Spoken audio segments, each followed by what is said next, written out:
Bonsoir, monsieur le journaliste. Je me nomme Joshua Elegbede. Je suis le directeur de la clinique centrale de l'OME, 6 à Vacon, dans la 6e rue en quittant le carrefour Djevale pour Porto-Novo. Nous allons essayer d'aborder la prévention du paludisme, puisque nous sommes dans une saison de pluie, afin d'éviter les flambées de cas de paludisme. Et pour ce faire, nous allons passer d'abord par la définition, qui va servir en même temps de l'introduction. Ensuite, nous allons passer à la prévention primaire, puis va venir la prévention secondaire, et on va finir par la prévention tertiaire, qui va être sujet aussi de la conclusion. Je vais d'abord définir le paludisme de façon très simple. Le paludisme, c'est une infection qui est due à la piqûre des moustiques. Sans piqûre de moustiques, il n'y a pas la maladie qu'on appelle le paludisme. Et donc cela nous permet de comprendre comment on peut prévenir la survenue de cette maladie. Donc, si nous parlons de la prévention primaire, c'est tout ce qu'on pourra faire pour éviter que la maladie survienne. Dans ce cas précis de paludisme, il va falloir mettre les moyens en place pour éviter le développement des moustiques, tout simplement. Et ça va consister à faire quoi? Tout d'abord, on va chercher à nettoyer tout ce qui a herbes, mauvaises herbes autour de nous. S'il y a des bananiers, on va essayer de les tailler. Parce que bien sûr, les bananiers sont suffisamment larges avec leurs feuilles pour contenir de l'eau. Et donc les moustiques pourraient se développer dedans. Les boîtes de conserve qui peuvent contenir de l'eau, on les élimine. Les pneus et autres, on fait tout pour les éliminer. Même nos WC sanitaires qui contiennent de l'eau tous les jours, on les ferme régulièrement et on les entretient aussi. Avec ces mesures, le développement, la multiplication déjà de moustiques est déjà limité. Maintenant, en plus de ça, nous allons essayer, dans la mesure du possible, de mettre au niveau de nos portes, au niveau de nos fenêtres de grillage. Comme ça, si éventuellement il y a des moustiques qui s'est multiplié quelque part, qui est en train de voler, venez à nos portes ou à nos fenêtres, ça va rencontrer le grillage, donc on ne pourra pas traverser pour venir nous piquer. En plus de ça, nous allons adopter l'utilisation des moustiquaires imbrayés. Il ne s'agira pas de dire, moi j'utilise aujourd'hui, quand il fait un peu chaud, je ne vais pas utiliser. Il faut que ça soit utilisé de façon rigoureuse et continue. Lorsqu'on fait ces choses, on met ces moyens en place, la probabilité que les moustiques nous piquent, ça devient très faible. Et donc, on a limité, à défaut de supprimer, la probabilité de survenue du paludisme.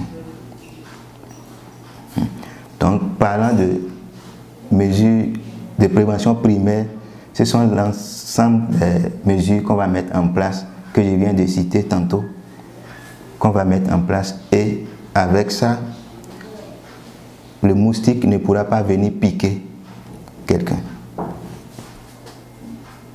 Et dès qu'on réussit cela, on a fini avec ce qu'on appelle la prévention primaire. On ne le souhaite pas, mais ça peut ne pas suffire. Si on n'a pas été suffisamment vigilant et que les moustiques pénétraient dans la pièce et piquait, quelques jours, quelques semaines après, la personne qui est piquée peut commencer par développer des symptômes. Et donc, c'est là la prévention secondaire commence. La prévention secondaire va consister à quoi?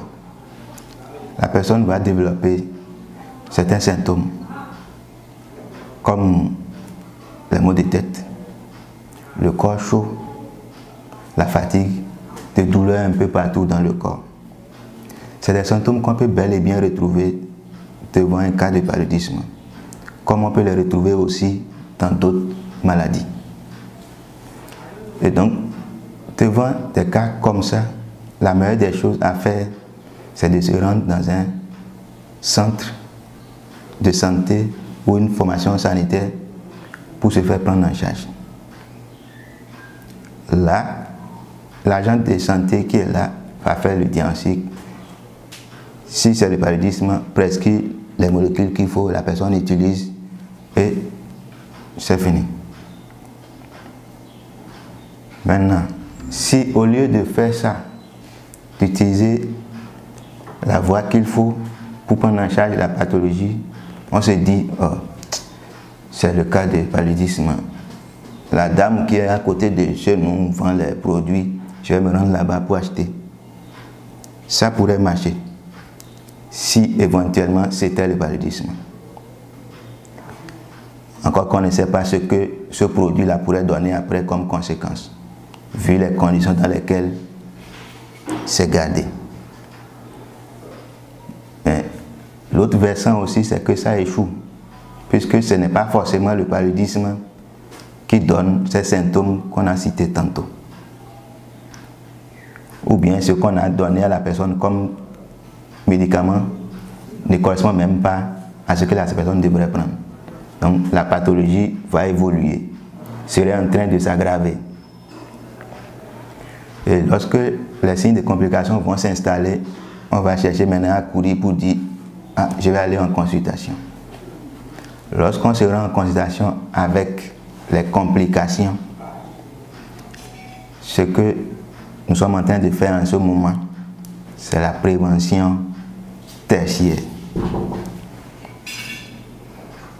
La prise en charge des complications.